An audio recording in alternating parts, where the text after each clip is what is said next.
Ermənistanın Hindistandan Pralay taktik raket sistemi almaq üçün apardığı danışıqların yekun mərhələyə çatdığı bildirilir. Məlumata görə söhbət ixracı üçün hazırlanacaq 300 kilometrlik modifikasiyadan gedir. Hazırda tərəflər müqavilənin maliyyə şərtləri və qiymət mexanizmləri üzərində son müzakirələr aparırlar. Pralay bərk yanacaq mühərriki ilə işləyən 150-500 kilometr məsafədə yerləşən strateji hədəfləri yüksək dəqiqliklə vurmaq imkanına malik raket sistemidir. Kvazi-ballistik trayektoriya ilə hərəkət edən raket uçuş zamanı istiqamətini dəyişə bildiyi üçün onun hava hücumuna müdafiə sistemləri tərəfindən aşkarlanması və zərərsizləşdirilməsi daha çətin hesab olunur.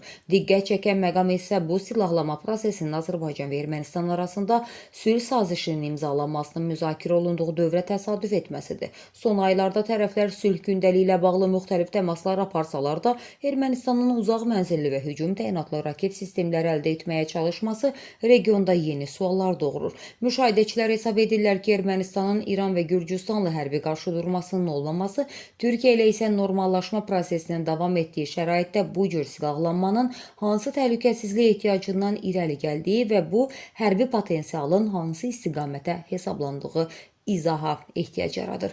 Ekspertlərin fikrincə Pralay raketlərinin mümkün tədarükü təkcə Hindistan-Ermənistan hərbi əməkdaşlığının yeni mərhələyə yüksəltməyəcək. Eyni zamanda Cənubi Qafqazda hərbi balans və regional təhlükəsizlik mühitinə də təsir göstərə biləcəyi amillərdən biri olacaq.